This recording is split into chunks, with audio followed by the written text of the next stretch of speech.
Tēnā koutou katoa, ko Daniel Walker tōku ingoa, no mai haere mai. Welcome today to this SCANZ conference panel on art and science collaboration.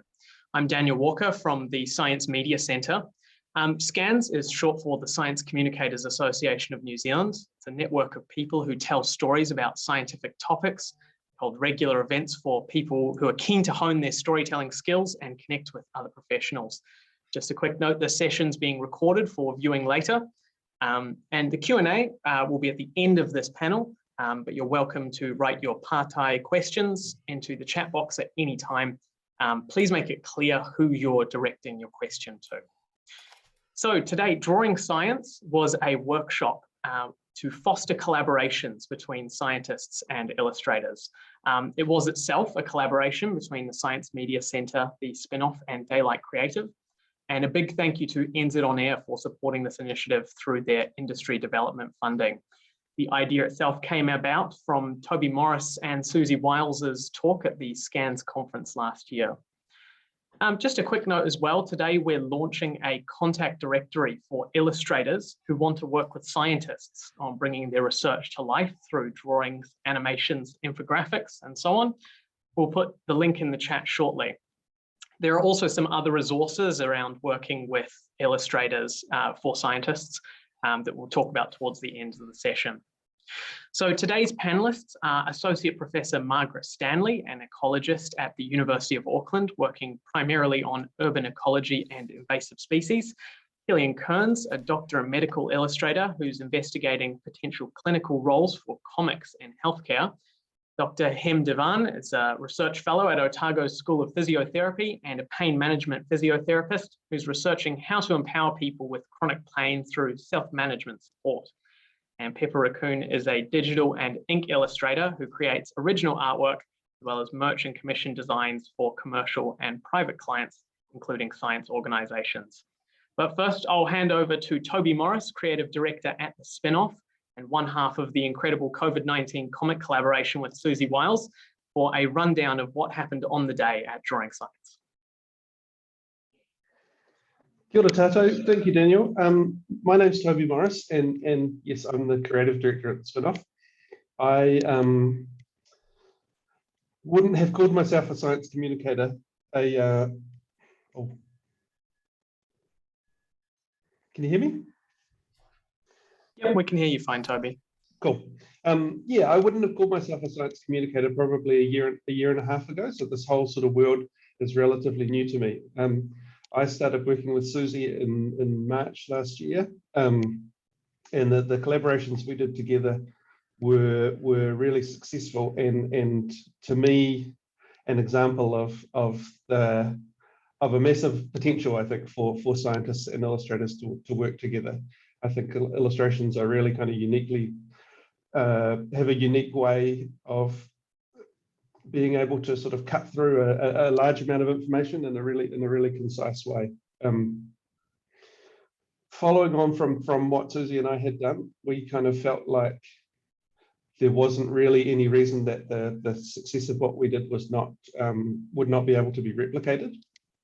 We kind of felt like there were probably other scientists out there who had messages, or other researchers out there who had messages that they need to share with the public that would probably benefit from a collaboration. And also for me, coming from a kind of an illustration angle, for me personally, I felt really lucky and sort of privileged to be able to use the skills that I had to share, to help actually make a difference and help sort of share some really important information with the public. And my kind of hunch was that as much as there would be scientists and researchers who wanted to share their work with the public, I got the feeling that there would probably also be illustrators who are really keen to put their skills to good use and produce productive work that actually helps the public. So we came up with the idea for Drawing Science. There's lots of people involved, as Daniel said, the Science Media Centre and Spinoff and Daylight, which is our kind of creative arm of the Spinoff. And we had a feeling that there'd be a good demand for it, and which was very quickly sort of proven right. We had a massive amount of applicants, and one of the hardest things I think was actually narrowing down to a group of people that we could fit into a space. So we sort of had to come up with what would be practical on the day, which was to choose 30 researchers and 30 illustrators. There's only so much you can do in a day, so really when it came down to it, the main sort of purpose of the day, I think, was to feel like it's the start of something rather than a complete thing in itself. And really just the main thing, I think, was to try and introduce people and introduce the idea of researchers and illustrators collaborating together. It was a beautiful day. We had a really cool event. It was all organised by Roosevelt Tan, who found a beautiful venue, and it was a lovely day, and it was a really very sort of welcoming space, and everybody came really enthusiastic and open-minded and keen to meet people and keen to talk and keen to kind of figure things out. Yeah, I won't go on for too much longer. I think really what the purpose of today is to hear from people that went and talk about things that came out of it. But I just wanted to introduce that. Yeah, a really special day, and we're really glad that we got to do it. And like I say, I hope it's not something that's just a self-contained thing. I hope it's the start of more kind of communication between researchers and illustrators, and there's more potential for other work like this to take place in the future. So yeah, that's me. Thank you very much. Thanks so much, Toby. Yeah, it was quite an exciting day with all the collaborations happening and lots of chatter going on. I've just dropped in the chat a link to the Science Illustrator contact directory. Feel free to check that out after the session, and a note to put any questions in the chat for our panelists. So I'll hand over today to our first panelist, Ciléin Kearns. Go on, show us what you have to say, Ciléin. No worries. Let me just share my screen. Does that come up okay? Yep. Fantastically underprepared title, so hopefully it won't underwhelm. I am going to try and just give you a really quick flavor of some of the different ways I've been involved in sharing science through art. So I think, as Daniel introduced, and thank you, my background is in both medicine and medical illustration. So I live in this really fun niche about trying to communicate medical science to a whole host of different audiences. So I'll just get going, and don't worry if my accent's too strong or I talk too quickly. I think the pictures are the important bit, and hopefully it'll fuel some chat afterwards. Grand. So that should be working. Yep. So yeah, so I see my role. I'm extremely lucky to have been able to have I'm extremely privileged to have been able to have medical training in my background, and to be able to understand that world. And so whenever I work with people who are much smarter than myself, who are experts in their sub areas of medicine, I'm fortunate that I can at least begin to approach academic papers, medical scans, histology textbooks, and have a little bit of an idea where I'm starting, and I can navigate that. But I'll tell you, it's not particularly easy, and I fall in pitfalls all the time while trying to learn these new subjects. But there's this really special moment for any artist that works with a scientist, that when you do understand that scientific material, when you get that clarity on what a concept's all about, you're in this really special point in time where you are, for a moment, the person who best understands what it's like to go from not understanding the topic to understanding it. And that's where the role is so critical of an artist working with a scientist. And that's the point, to turn back around and try and craft an easier path to that same knowledge that maybe helps the next person avoid the pitfalls. So I think of art in science and art in medicine as stepping stones for the people that come after. So you have the slightly harder path, but you make everyone else's journey a little bit easier. And that's what I do with my medical illustration work, regardless of what that audience is. I'm just trying to use visuals to communicate in an easier way. So if you want lots of examples, if I run out of time, peek my website, artibiotics.com, where there's examples of animation, comics, graphics where I've done that in medical contexts, but it applies wider to science. For the last couple of years, I've been researching how we can use comics across medicine. Some of that work, Toby and Susie's work, is absolutely beautiful examples, which I talked about in some of these publications. But I've also mentioned this one that I absolutely love, from National University Singapore. They've made a series called the COVID-19 Chronicles. It's more than 100 comics. There's 6 panels each, and they were made in real time as the pandemic situation was changing in Singapore, reacting and helping to share public health information freely with the public. And they have this beautiful format of a 6-panel comic with kind of a rough art style by Andrew Tan. You got this title, which introduces a concept and kind of sets up how you might interpret the panels that come after. So unsung heroes here, and then it shows 4 Shortland Street scenes of doctors doing their thing. And then at the end, they always have a medical expert who changes how you think about what you just saw. And in this case, they're saying the heroes are in the background of each of these panels. It's the cleaners, it's the porters, it's the cooks who keep everyone going, are the real heroes of the pandemic. And I've probably ruined it by explaining it, but check this series out for just a beautiful series of examples where comedy can be used for serious topics, and they get you to think in a really interesting way. And of course, Toby is a fantastic example of all of this as well, with what he's been doing with the Spinoff. But I just wanted to show another example that I love. So some of the research I've been doing with the Medical Research Institute of New Zealand, I've been really keen on trying to share their research in different ways. And so on social media, on Facebook, for example, I've tried using medical illustration, comics, science visualization, data visualization, medical illustration, and then looked at the data for what actually is effective in reaching and engaging people with that material, and found that very clearly comics were able to reach more people and engage a greater proportion of those people. And then what does engagement mean? It's a whole host of people being interested in reading a topic, but also people taking part in research, for example. So there's lots of reasons scientists might want to engage different public audiences.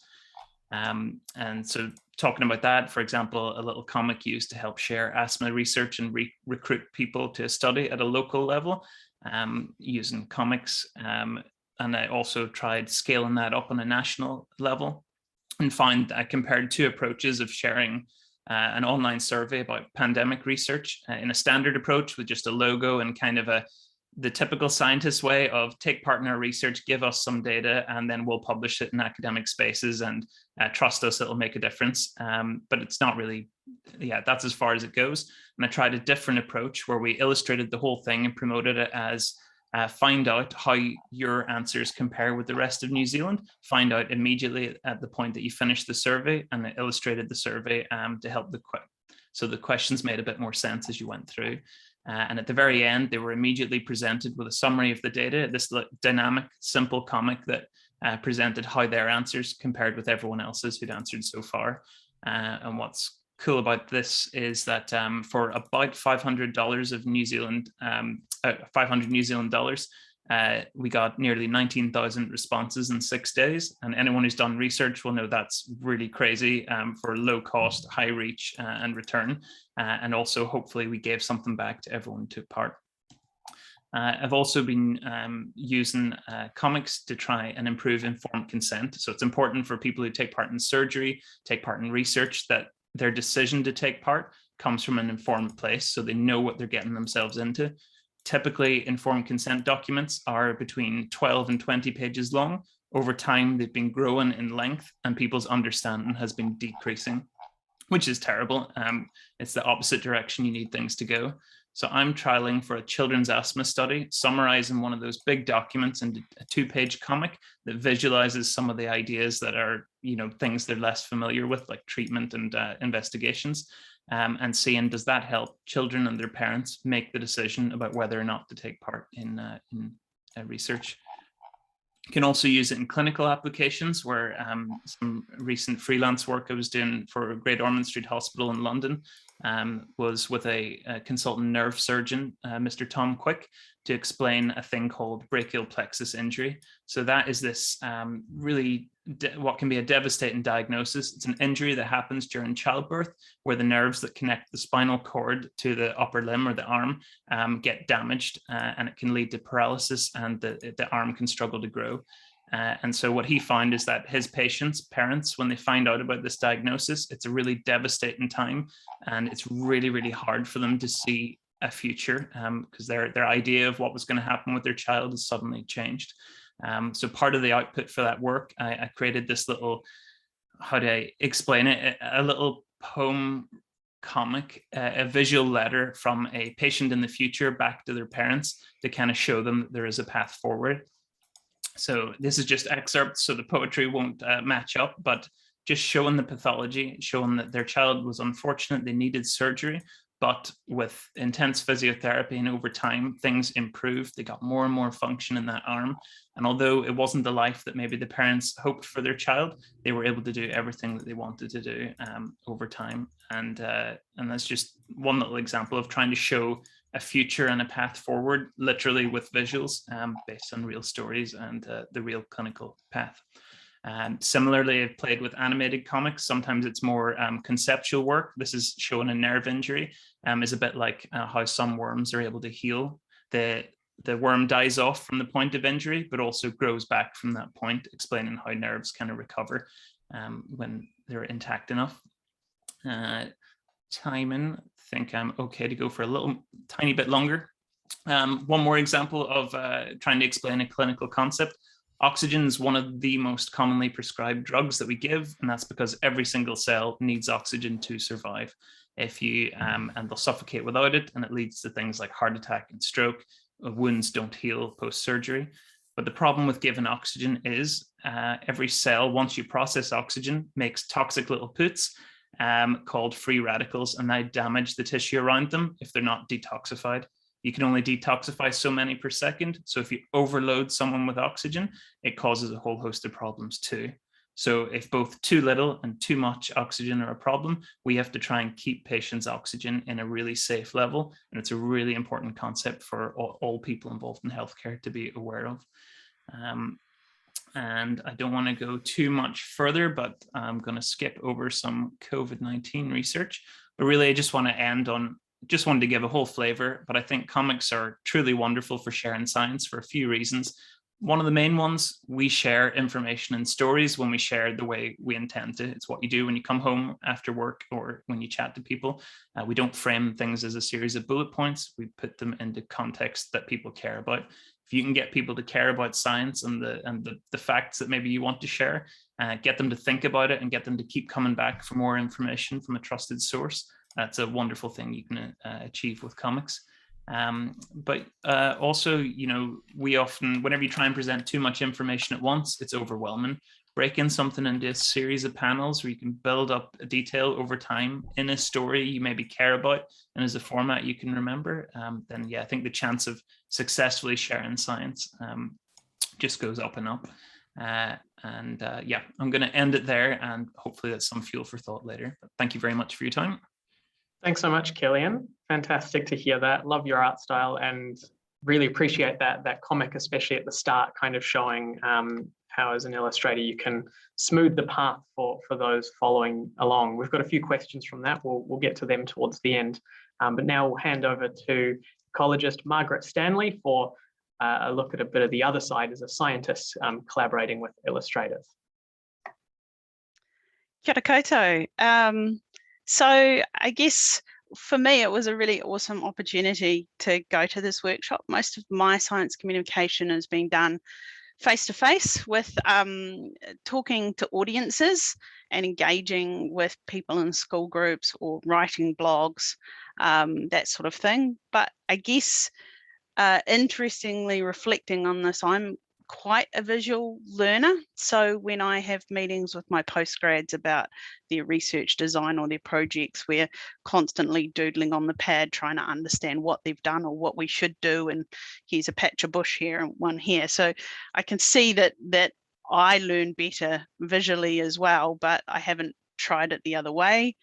When I do publish papers, sometimes we've tried to add figures or diagrams explaining a concept, and they're usually ones where we just sit down with a vivid and a piece of butcher's paper, and usually we kind of do them and they're very bland and then I'll do them on PowerPoint, sorry, illustrators, and then we'll send, and the only interaction I've had is then getting it to an illustrator to zhuzh up, so it actually looks like it could be in a publication, but it hasn't been an engagement or in a collaboration. It's just kind of been making it prettier. So I think this was a really good opportunity for me to figure out how to truly make it a collaboration and to learn how to explain tricky concepts together visually. And so I hadn't had much experience in that.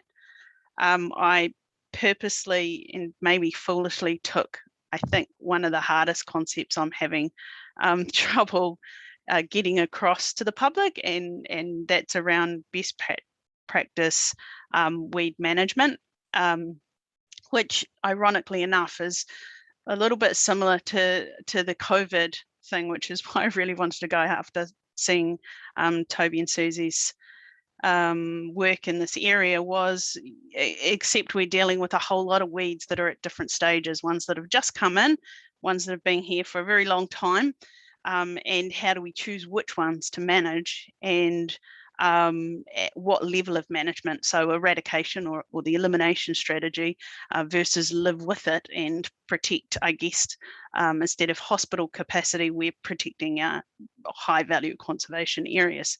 But weeds are kind of one of those things that you want to deal with, the ones that are in your face, the really, really the gorses that are everywhere, and you don't see the little deltas or covids sneaking in when they're the ones we have to sort of stomp on. And it becomes quite controversial and emotional issue for the community, because they're putting hours into managing these widespread ones and can't really understand why we're kind of ignoring it and dealing with the low incidence ones. And like climate change, they can't see that these ones that are just in small numbers here might be the gorse of your grandchildren's time that you're going to have to deal with. So we're talking about a long-term thing, which is really hard to explain as well. So I think we in the workshop itself, we had sort of 10 minutes with 2 illustrators, and I feel like I failed dismally at trying to explain what was happening. And then I had 45 minutes with Pepper, and I'm just gonna pull up the worst picture you have ever seen, and Pepper's looking worried. It's not you, Pepper, it's me. That you've ever seen after I failed with words and I tried my best to draw a picture for Pepper of what I kind of meant. So hopefully you can see that now. Yeah. So yep. Anyway, that was my attempt at trying to draw something. So you can see how I doodle, and I sort of felt like, and Pepper's going to give you her her take on this, but I still felt like by the end that I hadn't really got the concept across really well. So again, I sort of came out of it feeling I'm not very I failed as a communicator, but it did make me go back and reflect, and so I found it quite tricky. We have been making it an effort, like any relationship, I guess, to communicate quite often, and in the last few weeks we've been meeting weekly and sharing things over the Zoom, and I think that's been really effective. And throwing ideas around, and I guess being open about ideas. From a scientist's point of view, I am highly aware of also, I feel like scientists are quite creative as well. So I have a lot of postgrads who are artists as well, and are overachievers where they, do oil paintings and all sorts of things. And so I'm very aware that this is taking probably a lot of Pepper's time. So I'm a little nervous as well about I need to make sure this is right before she goes too far into it. And then she's spent so many hours on it. And so then what can I ask to change or not change?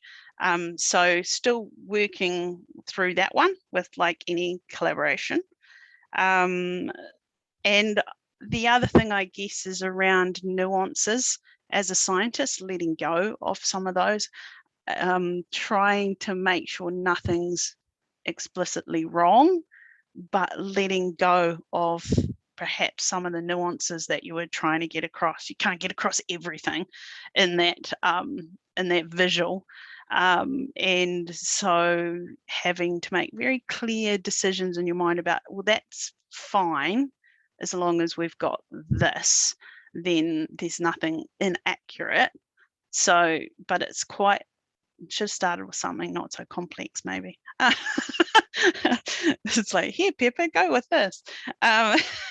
So I'm sure it's more frustrating on Pepper's side, trying to understand what I'm saying most of the time. But yeah, it's evolving, and I think this is something with all communication that we are learn and always on a learning journey. And so I'm constantly learning, and grateful to Pepper for her patience with me. And I guess with that, I'll hand over to Pepper.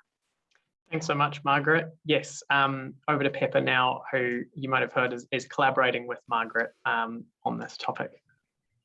Hi, I'm Pepper Raccoon, and I guess I'll speak to what I'm doing with Margaret first, and then I can kind of show some of my other work. But yeah, I had a really great conversation with Margaret at the drawing science workshop. And I can actually show basically the trick I've found with working around thorny topics in general is, I'm sorry, I'm just clicking buttons now. There we go. Got it. Can you see that? Yep, that looks good. Cool. Awesome. Is kind of finding a way to distill really complex topics into something that's simple. And I have a lot of experience doing that because I work with hackers a lot, and they are trying to explain really complicated computer security things that are so boring to a general public that really needs to understand what these things are. And so this to me is fun and awesome. And so what I do a lot with science communication and kind of working towards a empirically kind of correct, but also engaging artwork is just a lot of iterations and being real quick with my iterations. So this is an example of kind of what I've sent Margaret so far. We're very, very initially kind of starting this week on this project. And so, you know, these kinds of drawings take me less than an hour, usually about half an hour. And it enables communicators to kind of rapidly give me feedback in ways, and I can just do another one and another one and another one until we get to the point where the information's correct, the layout works, everything seems kind of balanced. And I think that's really, really essential when the information you're trying to convey is so important. And so that's a lot of kind of my strategy. And I'm also just really used to, and I think it's important for clients to know this, science clients especially, is that I'm really used to just feedback. So I think people sometimes can be quite cagey about providing feedback where they're going to hurt our gentle, sensitive, creative feelings. And we do have those. So it's nice to be constructive. And Margaret is really lovely and super helpful. But also, you know, sometimes you just have to say that's not right. And that's really important because I don't know, because I'm not the scientist. So that's kind of where we're at in this project right now. And the trickiest thing about this project is that we're talking about doing something that's counterintuitive. So it's basically, most people like to go out and try to smash the big weeds that they can see in their backyard, when in reality, that's kind of a battle that we can't win. And the one that we can win is dealing with the little sneaky weeds that are kind of creeping around the perimeters and that we're actually bringing into our own homes from the garden center and things like that. And so a lot of the kind of tricky crux of this issue is explaining to people why the big thing you can see that looks like the solution you can create is not necessarily the focus. And we're kind of using some code analogies and things like that to try to get around that issue. And that's also something I said to Margaret is if you do have a tricky problem, sometimes you just have to think about the closest metaphor you can find and use that as the kind of foundation for how you build your communication instead of trying to explain all the complexities of your particular issue. Yeah, so that's kind of where we're at right now. I think we're both excited to see where we land in the future. And then I can kind of just speak to what I do in general for a broader audience. This is some of my artwork. I'm a fine artist as well as a communicator. So I obviously enjoy drawing really anatomically correct animals and plants. So I'm also passionate about doing sci-coms around drawing pictures of things, just because it creates a human interaction. It doesn't always have to be a comic or a story. It can also just be an image that shows that there is emotion and beauty attached to the thing that you're working on. And so that's something I always try to remind people of as well, is photographs can tell a story, but a drawing has so much emotion packed into it and so much expression that it can really add value to a dry story or something you're trying to explain. So just here's a bunch of these kind of artworks that I did in my own time for a series for my own projects. These are native bird skulls laying on top of plants from their former native habitat. And so that's another way of telling a story, is just using a simple image to kind of create a sense of the ecosystem that used to exist in a prior time. Just a little bee and some manuka honey products and stickers and things like that are also a great way to get people to engage with what you're doing. Free giveaways. Everyone loves stuff. So I like to make stuff that has, you know, some scientific accuracy to it. And then another thing I do is live illustration. And this is at conferences. I've worked with a whole bunch of different amazing organizations, Massey University, Tehono, a whole bunch of climate change initiatives, things like that. And I come in and literally illustrate what live speakers are talking about. And that also creates audience engagement and shareable images that can go on social media and make sure your conference goes that much further. So these are some of those. This was an especially special one in Taranaki about Indigenous perspectives and organic permaculture perspectives around the idea of localized sustainable farming for the future. And yeah, those are always really fun to create. And then the last thing I have to share is just some work I did with Manaki Whenua that has gotten a lot of kind of engagement, which has been just these really simple images of what happens when we make certain decisions about our communities all the way through till 2050 with climate change as the focus lens. So yeah, these are kind of my very, very different things that I do. I have a lot of different styles that I work to, and I just try to adapt to the kinds of things that people are looking for and the stories they're trying to tell. But yeah, I'm always keen to help with more scientific things that are creating good change for the future. Thanks. Fantastic. Thank you so much, Pepper. And again, beautiful art style. Love to see, especially those anatomically correct drawings. Those are fantastic. We'll hand over to Hem now. I'm going to talk about his experience kind of using, working with different kinds of artists to engage different audiences. Kia ora, tēnā koutou katoa. Thank you, Daniel. So, sorry, I have another boring PowerPoint. Please cope with me, artists and audience. All right, so I have to say I have been extremely lucky to get shortlisted to be in this, to be selected to this workshop, because any of my colleagues who are researchers working in Otago, as soon as the call came out, I said, like, everyone I heard said I have applied for it. So by the time I heard everyone saying that we have applied for it, I thought like that I have no chance. So luckily, I think I became everyone's envy now because there are only a selective few that got into this workshop. So it was wonderful, and I'm trying to get it full slide, but it doesn't go. Right, so cool. All right, so that's our picture there with the awesome Susie and Toby. Yeah, so this was my first reflection, was we had an opportunity to actually see everyone's creative illustrations of all the illustrators we were there. And I have to say, I was fascinated by everyone's work, like what you all have you got a bit of taster from what Ciléin and Pepe has shown you.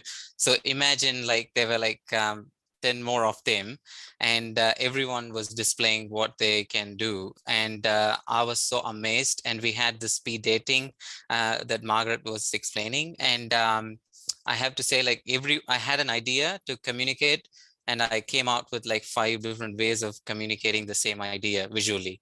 So each one is a specialist in their own way of visually communicating an art form. So as Margaret said, like I'm also a visual learner. So I was given with this like plenty of choices, and I don't know like where to start and whom to start with and where to, you know, like, yeah, so it was a bit of a challenge, a good challenge, I would say.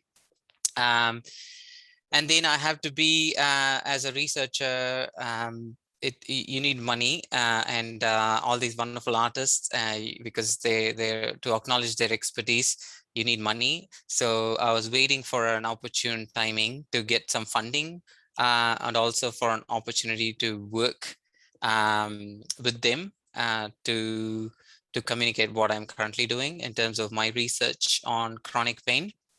So so that's the other thing that came into factor.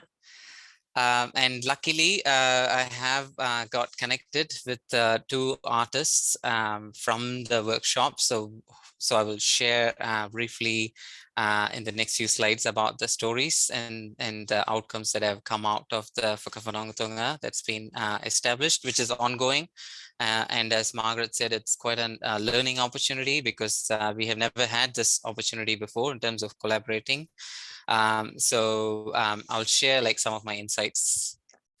So this one is, as you can see in the top right, someone quite familiar who has spoken a few minutes ago. That's Ciléin there. So this is one of the collaboration that I'm working with Ciléin is, I have a paper that got accepted, and I contacted Ciléin to see if we can come up with a cartoon version of the paper, so that we can visually communicate not only as a journal article, but also as a cartoon summary of the article. We recently came to know that we got selected by Spinoff to explain, to share our comic work. So this is a bit of an excerpt from that comic where Ciléin has drawn some of the ongoing work that I'm doing currently with Kokiri Marae. And these are 2 initiatives that are currently ongoing, that we are running a Marae-based pain clinic for the whānau, and also a whānau-focused pain management program that we recently completed. And as you can see, our Maori community partner, she has seen some of the initial sketches, and she's super excited like me. We are so excited to communicate some of this work in Spinoff, which you can expect in the next few months. And again, it's an iterative process. So we started somewhere, and then it's taken us a bit of a journey now. So I see Ciléin smiling. So so it's not a straight line. So it's quite iterative. So that's one connection. And then as part of the whānau program that we recently ran at the Kokiri Marae, so this one, this is one of the resources that we have used in the program. Again, we know that Te Whare Tāwhawha is one of the Maori health models, explaining how health is interconnected of all these aspects. And on the right hand side, as you can see, it's a nata, which is a snail, and it's used as a rongoa for traditional some of the respiratory illnesses. So we were gifted that illustration by John from Tukutahi to show how pain impacts, or the holistic impact of pain. So I had this idea when I came to this workshop. So and I had this lovely connection with Izzy, Isabel Joy Teho Fite. Izzy and I worked to develop this initial NATA. As you can see that we use this resource as a way of explaining to whānau that pain can make them to go within their shell. And the idea of this program is to help the whānau to come out of their shell and still live well with their pain, even though the pain may not go away. And it's kind of because chronic pain, because it's quite invisible, the NATA metaphor kind of gave them a nice way of communicating the holistic impact. And we used that illustration in the program. Say, for example, we asked whānau to write in the shell part in terms of what are the things that actually make them to go within their shell. And in the snail part, we asked them to write things that are helpful for them.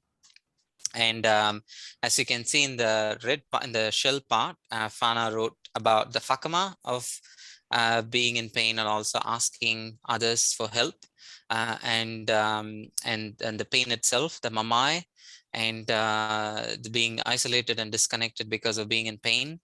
So they wrote quite a few things in their shell part at the first session and not much in the snail part. But we did the same exercise at the last session. It was a 6-week program, and it was great to see they wrote quite a few things in their snail part, even though the things that they wrote in the shell part remain the same. So this is, again, these are some of the complex concepts we try to teach patients in the clinic and to the whānau, but the way the metaphor and the illustration kind of help to communicate these concepts in a really powerful way and a culturally appropriate way. And I would really encourage you to scan this QR code, which is actually a 2-minute video where we asked whānau about some of their reflections from the program. And actually, if you look at the video, one of the whānau member will actually say that pain actually makes them to go within their shell, and this program actually helps them to come out of it. And that's me, actually. So stop share. Thanks so much, Hem. Fantastic to hear from you. Thanks to the whole panel for coming along today. We'll get to some of the questions now. I guess we'll go straight back to Margaret with this question from Daisha. Do you think that your collaboration with Pepper will help refine the way you communicate your research in other situations in the future? Yeah, I definitely think so. I think often when sort of the primary method of when I'm engaging with people is giving talks, and it's usually me to a large group, a large audience. And the only way you can gauge how it's going across is often if the old people are falling asleep in the audience, or perhaps from the question answer session, and unless you're trying to grab things from them. And it's not actually often that you have the time and space to talk one-on-one with someone who doesn't know anything about your concept or very little, and to try and then to see, oh, that didn't work, you know. You can see by her body language whether you're getting it or you're just talking rubbish or whatever. So you're getting immediate feedback. So I think I'm constantly kind of thinking, and I've been reading about Alan Alda's science communication stuff where he teaches improvisation and reading people's body language, and I think we often miss that out when we're doing blogs or big audiences. So I really enjoyed the one-on-one because I can get immediate feedback about whether people are getting it or not. So yeah, I think to me that's been a really exciting bit. Yeah, interesting. We have a question for Ciléin. Do you find the medical fraternity is open to this way of communication in general? Yeah, I thought I would share a deleted slide to maybe exemplify what I was talking about, or to answer that question. Let's see, we put that on full. There's pictures again. Yep. Perfect. Yeah, so just to say that over the last year, I've been working with a journal called Radiographics. It's one of the American journals that are teaching the radiology trainees and building resources to try and help radiologists learn how to interpret images. So a very formal academic setting for research. And I've helped, the editor of that journal was super keen on my illustration, and I've been volunteering for about a year, working on this section called Cases from the Cookie Jar, where, okay, anyone who doesn't like blood, look away for a few seconds. But I just want to show an example of the usual way you communicate medical findings is operative photographs and videos and medical scans. Very hard to interpret the information. And I've been creating my stepping stones of comics and medical illustration to bridge that, not knowing anything about the subject, to be able to look at and interpret those materials through comics and visuals. And so I've been easing them in with some more medical illustration and then making it more conceptual and more comic based. And this is the work that they've been happy to publish when it communicates the ideas correctly. This little example is showing how a tumor suppressor gene deals with abnormal cell division. And if you don't have that gene working properly, cells go out of control. That leads on to this syndrome called Cowden syndrome, multiple hamartoma syndrome, where you get lots and lots of non-cancerous and cancerous lesions all over the body. And it's super important for people to be able to recognize, because these people and all of their families, as a genetic condition, will end up getting multiple cancers. And the sooner you get them into a surveillance program looking for them in advance, it becomes a pain in the ass rather than a death sentence whenever they get these diagnoses. So interesting, this is formal academic settings where they're absolutely embracing this form of visual communication, and there's more and more of that going on, and I'm definitely not the only person in the medical community trying to embrace and share things this way. But yeah, I just wanted to share that as maybe a visual way of answering that question. More people are embracing it, and if it works, no one really cares, and there's no stigma for the medium of communication. If you can share a scientific idea, whether if it's an interpretive dance, it doesn't matter. If it gets the idea across for the people that need to hear it, whatever works. Awesome, thanks, Ciléin. A question for Em. What have you learned through this process? I.e., what do you do differently now compared to when you first started communicating your work? Oh, thanks, Daniel. I mean, it's been a revelation, isn't it? Like, as you can see, I had an idea, and I mean, I worked partly clinically and partly research. So our clinical team were like, they were so excited, more than me, to say, "Oh, hey, can you do this? Can you do that? Can you do that?" Because they thought I would come up with like 5 different illustrations, but then I came only with 5 ideas. But to be able to get those collaborations and that creative networking happen, and then as you can see how it evolved into implementing it as part of a clinical program, and I can see that impact that on someone living with pain is a huge benefit for me, and also in terms of translating some of the research findings to a wider audience using comic and other visual forms. It makes it from because we all are in this information age, right? Like we tend, our attention span is getting lower and lower, less and lesser. So the easiest form that I can communicate to somebody, whether a researcher or a policymaker or a clinician or a general public, then I've done my job, right? Like so one thing I've done proactively since the workshop is, as I said, illustrators have to be part of a research team. And that's something we have put in a major grant, and I can announce, like, Ciléin is part of the research team as an illustrator. So we have budgeted his time and expertise as part of the team, and I really feel it should be like that as a clinical input as well. So I really feel, because as clinicians, I'm sure Ciléin would agree, we are so good at imparting information to patients or educating patients. So if there's an innovative, easy way visually that I can help communicate the message, then I think that's a win-win for both the person or patient and the clinician as well. 100%. Thanks, Ham. A question for Pepper from Jenny Chandler, who says she's curious about the kind of illustrations you do for hackers and cybersecurity. Oh, yeah, I can answer that. It's not super related, but I can. A lot of what I do is actually like ephemera. The hacker community has a lot of culture around it, and they have a very specific set of kind of image types and things that they like to use to communicate with each other about what team they're on or what company they work for. So I do a lot of kind of like badass, like punk illustration stuff for them, but also I do some diagramming for slideshows and things like that, explaining what like a virus attack might look like and how that gets into the system and what you can do to protect yourself, and you know, different techniques that hackers use in order to either protect or attack really complex computer networks and systems. So a lot of kind of flow charts, taking flow charts and trying to turn them into something that actually looks nice and is easy to understand.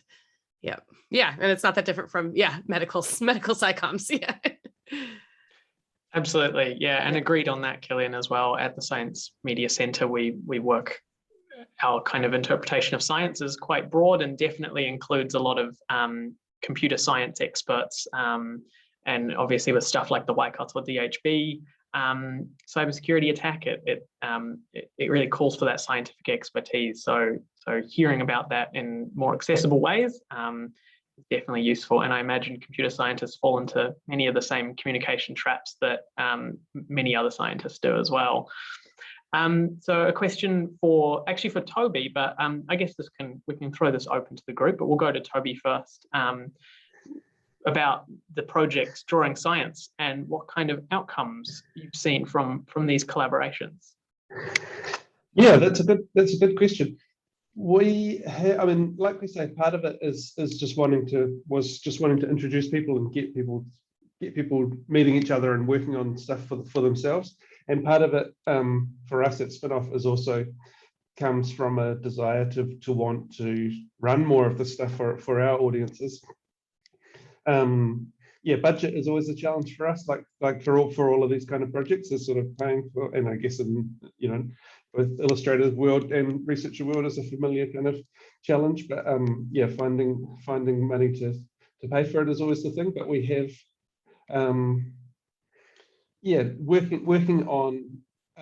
working with a few of these teams that have partnered up with the idea that we'll run some stuff on this one. That's probably gone a little bit slower than it probably intended, just due to lockdown and focus being elsewhere in the last couple of months. But yeah, the idea, we'd love to be running more of this stuff, I think, for a general public audience when we can. And there's a few things in the works of people working on stuff, which is very exciting for us. Yeah, and just throwing that open to the rest of the panel, if anyone would like to put their hand up. Any outcomes that you've seen from this? I mean, you've talked a lot about them already through this, but anything in particular that you want to point out? No, that's absolutely fine. We'll go to a question. Oh, sorry. Sorry, Daniel. I had a thought coming to the workshop is, like if say, for example, if you put in a research grant application, you will have a research team. And within a research team, you will have someone who is an expert in quantitative methodology, someone who is an expert in qualitative methodology, someone's a statistician, someone's a health economist. So each one will have their own expertise, and then they all look at a research problem together. So I'm also thinking, when I looked at the different types of illustrators from the workshop and from here, like, can we have a kind of a research problem, but working with different illustrators working toward a common research problem or a question? Is that okay, or how would it look like? Or has it been done before? Is that something we can learn? Yeah, that's a good point. There will be illustrators that are going to specialize in different things. People that are like, even just seeing Pepper's work and Ciléin's work are quite, comics and a more fine art thing. There'll be a big spectrum of different ways illustrators will respond to stuff. It reminds me that another thing that I should probably say is that that coming out of the workshop, one thing we've been working on slowly, pretty slower than we would like I say, as we get locked down and blah, blah, blah, but we're slowly trying to put together a guide to working with an illustrator, like sort of some things to keep in mind, or some processes that would help out people who haven't necessarily worked with an illustrator before, in terms of a process, or in terms of collaboration, or in terms of those things. So we're slowly putting that together, and I think the idea of that will be a sort of a little booklet or a PDF that people can share around, to sort of demystify that process a little bit, if we can help out with that. Yeah.